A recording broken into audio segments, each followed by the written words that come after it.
खाली है हर गिलास, कोई भरा नहीं, और शुक्र है मुझे देखकर कोई डरा नहीं। भाई साहब, जनरली इंसान चेहरे और नाम से पहचाने जाते हैं जी।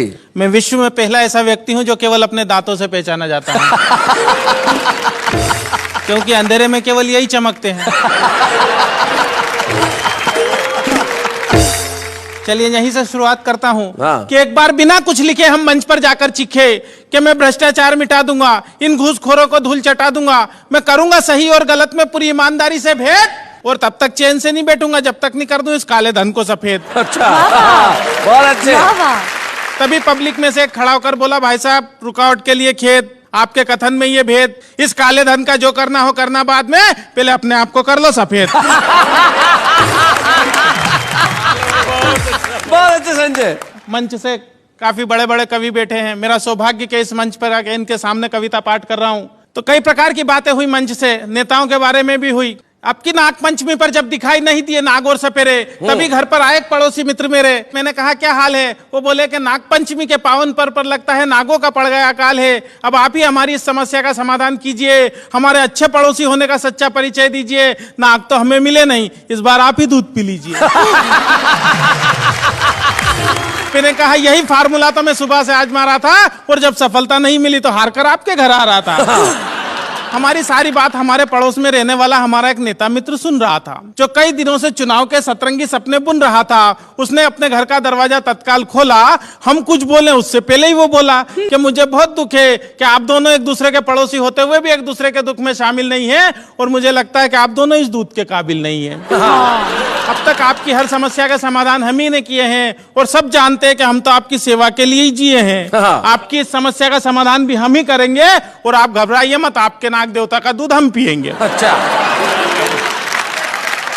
मैं समझ गया नेताजी का दूध के प्रति ये लगाव। दरअसल आने वाले हैं कुछ दिनों बाद चुनाव। क्या बात है। मैं भी मौका नहीं चुका, और नेताजी इससे आगे कुछ न बोले, इसलिए एक पल भी नहीं रुका, और दूध से भरा हुआ प्याला नेताजी की ओर बढ़ाया।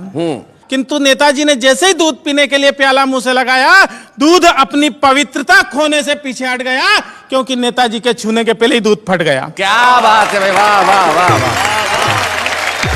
नेताजी के छूने के पहले ही दूध फट गया। हमने कहा नेताजी ये तो सब आपकी राजनीतिक शतरंज के चुनावी पासे हैं, और आप दूध के नहीं इस देश की जनता के खून के प्यासे हैं। वाह वाह वाह वाह, बहुत अच्छा, बहुत बढ़िया। मंच से ससुराल के बारे में भी बात की गई। मेरे जन्म ने नई नई समस्याओं को जन्म दिया भाई साहब। तो मेरे जन्म के तुरंत बाद एक चिंता मेरे बापू को सता रही थी, क्योंकि मेरे भविष्य से ज्यादा उन्हें मेरी शादी की फिक्र खा रही थी। मेरे जन्म के तत्काल बाद मेरे पिता भगवान से बोले कि हे भगवान, तूने एक ऐसा खेल खेला और एक बेटा दिया तो वो भी काला था पहले।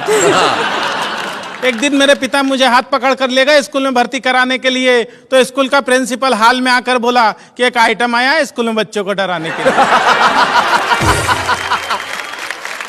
हमने जैसे तैसे शिक्षा का स्वाद चखा, और धीरे धीरे जवानी की दहलीज पर कदम रखा। जवानी में पहुंचकर हमारी सूरत और भद्दी हो गई, क्योंकि शारीरिक अंगों में असामान्य वृद्धि हो गई। एक दिन एक लड़की वाले आए मुझे देखने, और मेरी खूबसूरती पर लगे अपनी आंखें सेकने। जाते जाते वो मुझे हक्का बक्का कर गए, हाथ में 500 का नोट धरा और रिश्ता पक्का कर गए। मैं गया तोरण के पास, तो आरती की थाली लिए खड़ी हुई थी मेरी सास। ससुर जी बोले जमाई जी पैदल ही आए हो, घोड़ी नहीं लाए हो? मैंने कहा ससुर जी घोड़ी की किस्मत जाग गई, और मुझे देखा तो वो भी डर के भाग गई। शादी के बाद का दृश्य तो और भी कमाल था। डर के मारे मेरा बुरा हाल था। मैंने जैसे ही पत्नी का घूंघट उठाया तो वो मुझे देखकर मुस्कुराई, न डरी न चीखी न चिल्लाई। अच्छा। उसकी मुस्कुराहट देखकर मेरे भी मन का खौफ भगा, और मैंने पूछा क्या बात है, तुम्हें मुझे देखकर डर नहीं लगा? पत्नी बोली मैं एक नहीं दो नहीं पूरे 7 जन्मों के लिए आपसे बंधी हूँ, और डरने की क्या बात है, मैं तो जन्म से ही अंधी हूँ। तो भाई साहब इस प्रकार की घटना घट जाती है मेरे साथ में। मैं कहना चाहता हूं बात ही बात में, ये बात हर कोई नहीं जानता है। दरअसल देश के नेताओं में और हम में बहुत समानता है। अच्छा। हम दोनों जग से निराले हैं, फर्क बस इतना है कि हम तन के और वो मन के काले हैं। क्या बात है, वाह वाह वाह, मन के काले हैं। और तमाम बातें करने के बाद अपनी काव्य यात्रा यहाँ से खत्म करना चाहूंगा कि गरीब के मुंह से छिनते निवाले देखे हैं, हमने रोटी सेकती हुई माँ के हाथों में चाले देखे हैं, और हम तो सिर्फ तन के काले हैं मित्र मेरे, हमने तन के उजले लोगों के मन बहुत काले देखे। क्या बात है, वाह वाह वाह।